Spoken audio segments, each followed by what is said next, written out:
Morning વિદ્યાર્થી મિત્રો, આજે આપણે જોવાના છે પરમાણુ ક્રમાંક।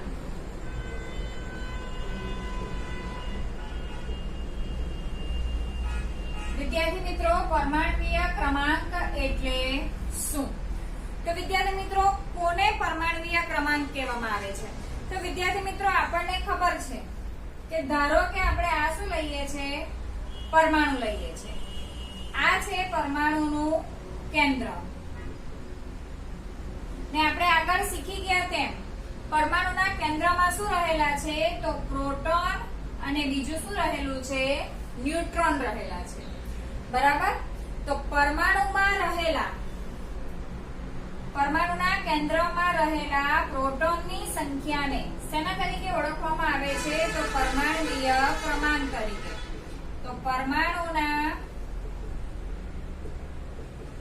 કેન્દ્રમાં રહેલા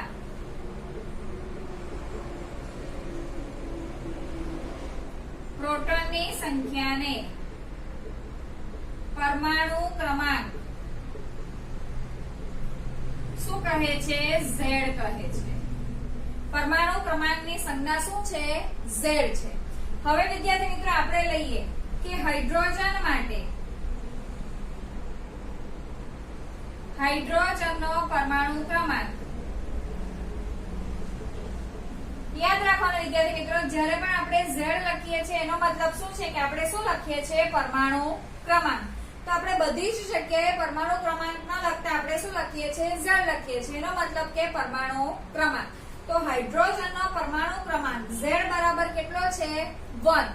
એનો મતલબ શું થાય છે કે હાઇડ્રોજનમાં પ્રોટોનની સંખ્યા કેટલી છે, 1 છે। હવે આપણે કહીએ કે કાર્બન માટે Z બરાબર શું છે, 6 છે। એનો મતલબ કે કાર્બનમાં પ્રોટોનની સંખ્યા કેટલી છે, 6 છે। હવે બીજું વિદ્યાર્થી મિત્રો યાદ રાખવાનું કે જેટલા પ્રોટોન તેટલા જ શું હોય છે, ઇલેક્ટ્રોન હોય છે। એ તો આપણે આગળ પણ શીખી ગયેલા થોમ્સનના પરમાણુ નમૂનામાં કે જેટલા પ્રોટોન હોય છે તેટલા જ શું હોય છે, ઇલેક્ટ્રોન હોય છે, જેને કારણે વીજભાર કેવો થાય છે, સંતુલિત થાય છે અને પરમાણુ કેવો બને છે, તટસ્થ બને છે।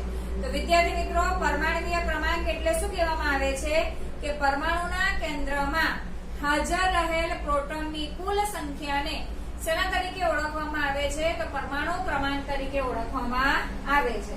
તો પરમાણુ ક્રમાંક એટલે શું છે, તો પ્રોટોનની સંખ્યા। ખ્યાલ આવે છે વિદ્યાર્થી મિત્રો? તો પરમાણ્વીય ક્રમાંકને શેના વડે દર્શાવવામાં આવે છે, ઝેડ વડે દર્શાવવામાં આવે છે। હવે આપણે જોઈએ પરમાણુ દળાંક।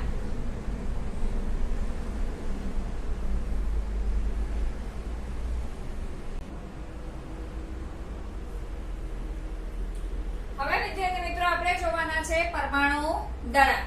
તો વિદ્યાર્થી મિત્રો, કોને કહેવામાં આવે છે પરમાણુ દળાંક? તો આપણે વિદ્યાર્થી મિત્રો આગળ જોયું છે તે જ રીતે આ આપણે લઈએ છીએ પરમાણુ અને આ આપણે લઈએ છીએ પરમાણુનું કેન્દ્ર। પરમાણુના કેન્દ્રમાં કોણ રહેલું છે, તો પ્રોટોન અને ન્યુટ્રોન। તો પ્રોટોન અને ન્યુટ્રોનની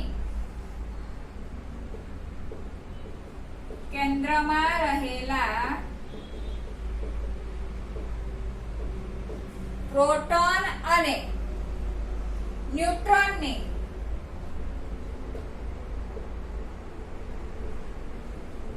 કુલ સંખ્યાને પરમાણુ દળાંક એટમિક માસ એટલે કે શું કહે છે, એ કહે છે। આપણે એવું શીખી ગયા વિદ્યાર્થી મિત્રો કે કેન્દ્રની અંદર પરમાણુનું શું થયેલું છે, તો દળ કેન્દ્રિત થયેલું છે અને પરમાણ્વીય દળો જે છે અથવા તો અપરમાણ્વીય કણો છે પરમાણુના કેન્દ્રમાં આવેલા છે। તો પરમાણુના કેન્દ્રમાં કોણ આવેલું છે, તો પ્રોટોન અને ન્યુટ્રોન ન્યુટ્રોન આવેલા છે. તો પ્રોટોન અને ન્યુટ્રોનને શેના તરીકે ઓળખવામાં આવે છે? તો ન્યુક્લિયોન્સ તરીકે પણ ઓળખવામાં આવે છે.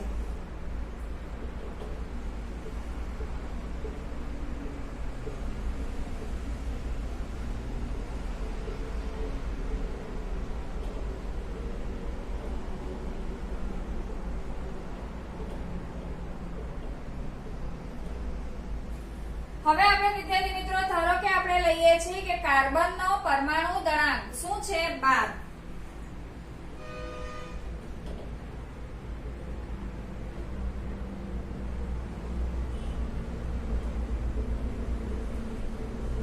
કેટલો છે? 12 છે. તો હવે વિદ્યાર્થી મિત્રો પ્રોટોન, તો કાર્બનની અંદર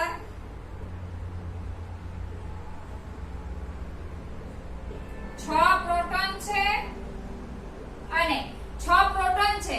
દળાંક કેટલો છે? 12. તો ન્યુટ્રોન કેટલા હશે? 6 પ્રોટોન છે અને 6 શું હશે? ન્યુટ્રોન હશે. તો 6 પ્રોટોન અને શું છે? 6 ન્યુટ્રોન. હવે આપણને ખાલી એટલું, હવે આપણે લઈએ કે સૂત્ર આપણને ખબર છે. A બરાબર P પ્લસ શું છે? N છે. P અને N આપેલા હોય તો A મળે, A આપેલા હોય અને P આપેલો હોય તો આપણને શું મળે છે? N મળે છે. તો આ રીતે. બીજું આપણને ઉદાહરણ આપેલું છે એલ્યુમિનિયમ. એલ્યુમિનિયમનું દળ કેટલું છે વિદ્યાર્થી મિત્રો? 27 છે. તો એલ્યુમિનિયમમાં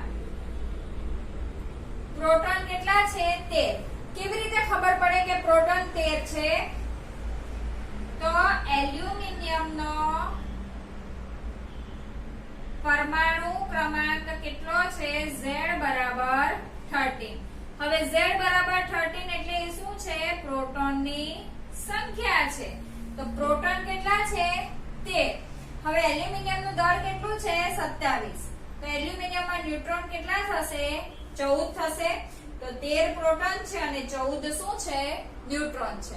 એટલે કે પરમાણુ દળાંક એટલે શું છે વિદ્યાર્થી મિત્રો? કે પરમાણુના કેન્દ્રમાં રહેલા પ્રોટોન અને ન્યુટ્રોનની કુલ સંખ્યાને શાના તરીકે ઓળખવામાં આવે છે? તો પરમાણુ દળાંક તરીકે ઓળખવામાં આવે છે. કોઈ પણ પરમાણુને વિદ્યાર્થી મિત્રો કેવી રીતે દર્શાવી શકાય? તો આપણે લખીએ.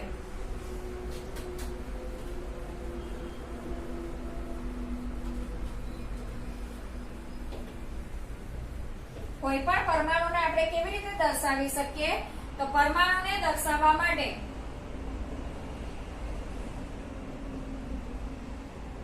કોઈ પણ પરમાણુને દર્શાવવા માટે પહેલા શું આવશે વિદ્યાર્થી મિત્રો? તો અહીંયા જે તે તત્વની શું આવશે? સંજ્ઞા આવશે. પછી ઉપરના ખૂણે શું દર્શાવવામાં આવે છે? એનો પરમાણુ દળાંક. અને નીચે દર્શાવવામાં આવે છે પરમાણુ ક્રમાંક. તો આના પરથી આપણે જો એલ્યુમિનિયમને દર્શાવવું હોય,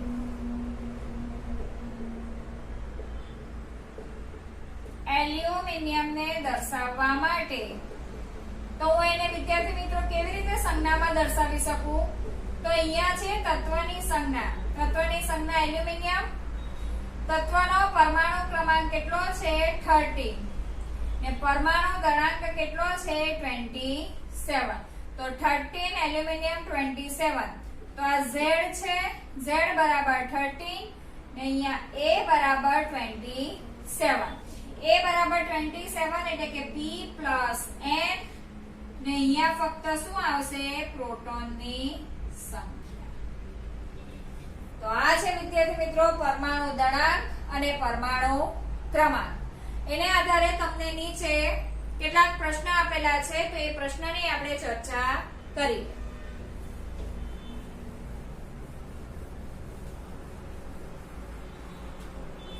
પ્રશ્નની અંદર તમને શું આપેલું છે?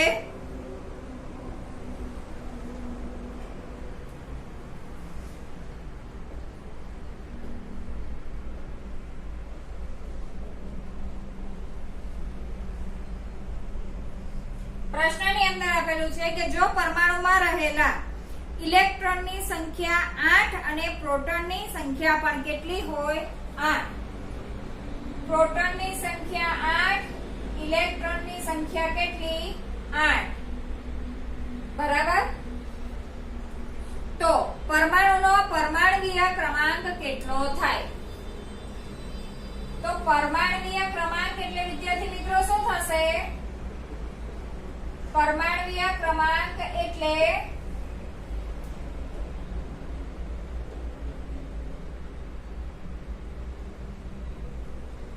પરમાણુના કેન્દ્રમાં રહેલ પ્રોટોનની શું આવે? સંખ્યા. તો પ્રોટોનની સંખ્યા કેટલી છે? 8. માટે Z બરાબર કેટલા થશે? 8 થશે. તો પરમાણ્વીય ક્રમાંક કેટલો થશે વિદ્યાર્થી મિત્રો? 8. અને પરમાણુનો વીજભાર કેટલો થશે? તો વિદ્યાર્થી મિત્રો વીજભાર કેટલો થવાનો? તો પરમાણુનો વીજભાર 0 થશે એટલે કે તટસ્થ છે.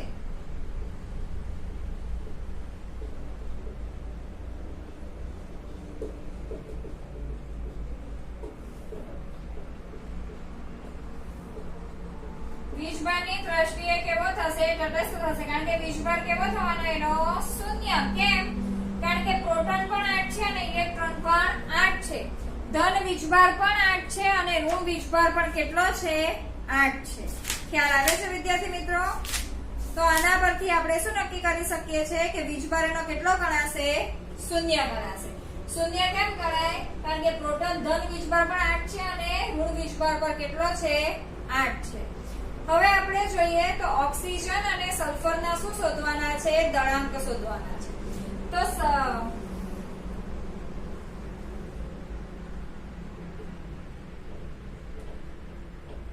ઓક્સિજનનો દળાંક એટલે કે વિદ્યાર્થી મિત્રો આપણે A ગણવાનો છે. તો A એટલે શું થાય છે? તો પ્રોટોનની સંખ્યા અને શું થશે? ન્યુટ્રોનની સંખ્યા.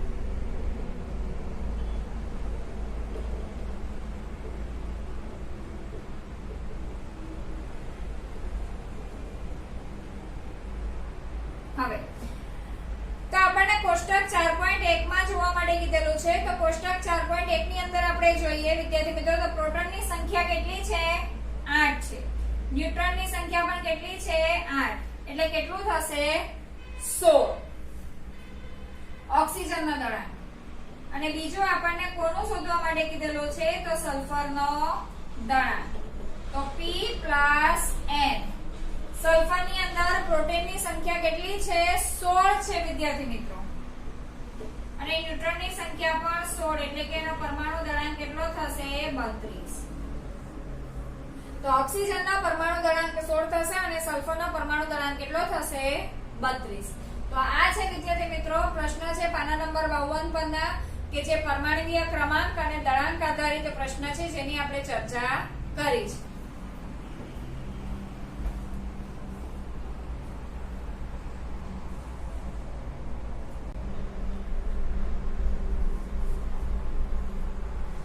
હવે જોઈએ વિદ્યાર્થી મિત્રો આપણે સ્વાધ્યાયના પ્રશ્ન જોઈએ. તો સ્વાધ્યાયના પ્રશ્નની અંદર તમને આપેલું છે કે ઇલેક્ટ્રોન, પ્રોટોન અને ન્યુટ્રોનના ગુણધર્મની સરખામણી કરો.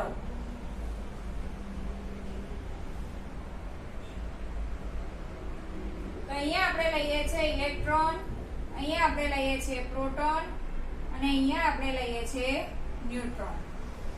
તો ઇલેક્ટ્રોન, પ્રોટોન અને આપણે ન્યુટ્રોનની વાત કરીએ તો ઇલેક્ટ્રોનનો વીજભાર કેટલો છે? તો -1.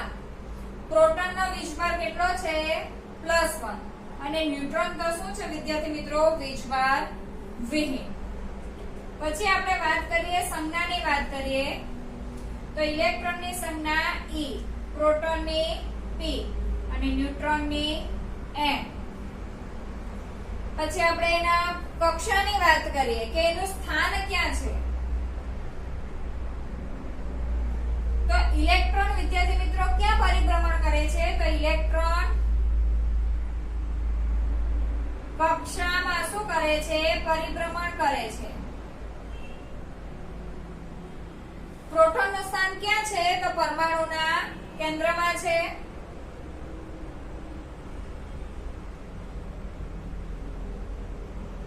અને ન્યુટ્રોનનું સ્થાન પણ ક્યાં છે? પરમાણુના કેન્દ્રમાં. તો આ છે વિદ્યાર્થી મિત્રો ઇલેક્ટ્રોન, પ્રોટોન અને ન્યુટ્રોનની આપણે સરખામણી કરી છે. છેલ્લા મુદ્દાને આપણે લઈએ તો એમનો વીજભાર લીધો છે, એમની સંજ્ઞા અને એમનું શું લીધું છે? સ્થાન. બીજો મુદ્દો જોઈએ કે જે થોમ્સનના પરમાણુના નમૂનાની મર્યાદા દર્શાવો. તો વિદ્યાર્થી મિત્રો થોમ્સનના પરમાણુના નમૂનાની મર્યાદા શું છે?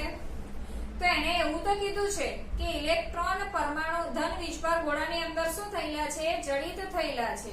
પરંતુ થોમ્સનના પરમાણુ જે પરિણામો હતા એને બીજા વૈજ્ઞાનિકો જે છે તે થોમ્સનના પરમાણુના નમૂનાને સમજાવી શક્યા નહીં.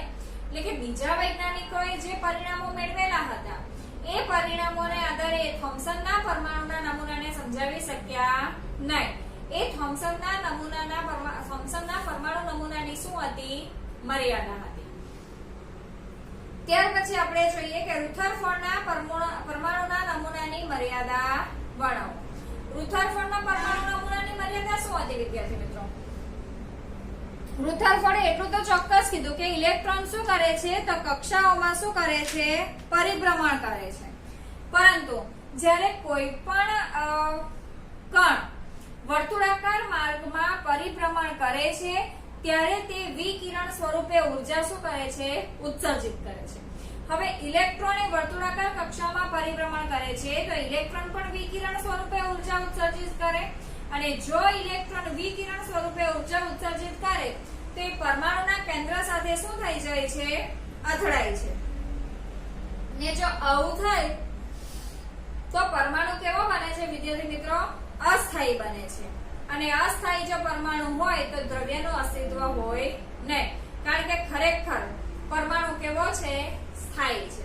એટલા માટે આ જે છે તે રુથરફોર્ડની શું છે? ખામી છે. હવે આગળ જોઈએ તો આપણને શું કીધેલું છે કે બોરનો નમૂનો સમજાવો. તો ત્યાર પછી રુથરફોર્ડની ખામીને દૂર કરવા માટે કોણ આવે છે? બોર આવે છે.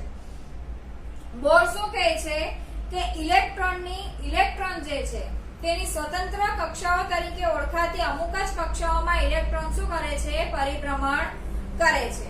અને આ બધી જે કક્ષાઓમાં જ્યારે ઇલેક્ટ્રોન પરિભ્રમણ કરે છે ત્યારે વિકિરણ સ્વરૂપે ઉર્જા ઉત્સર્જિત કરતો નથી. અને આ બધી કક્ષાઓને માન્ય કક્ષાઓ અથવા તો ઉર્જા સ્તર તરીકે અથવા તો કક્ષક તરીકે એને ઓળખવામાં આવે. ને આપણે આ રીતે આપણે શું જોઈ ગયેલા હતા? એના સ્તરો પણ જોઈ ગયેલા હતા. આ રીતે એને નામ આપેલું છે કે L M આ રીતે. ને n બરાબર 1, n બરાબર 2, n બરાબર 3. આ રીતે એને શું કરવામાં આવે છે? ઓળખવામાં આવે છે. આ છે પરમાણુનું કેન્દ્ર. ખ્યાલ આવે છે વિદ્યાર્થી મિત્રો? તો આ છે આપણું સ્વાધ્યાય. સ્વાધ્યાયની અંદર આપણે જોયા છે 1 થી 3 ક્વેશ્ચન. હવે આપણે આગળ જોઈએ ક્વેશ્ચન નંબર 4. ક્વેશ્ચન નંબર 4 ની અંદર શું કહે છે કે થોમ્સનનો પરમાણુ નમૂનો, રુથરફોર્ડનો નમૂનો અને બોરના પરમાણુના નમૂનાની શું કરવાની છે? સરખામણી કરવાની છે. તો જોઈએ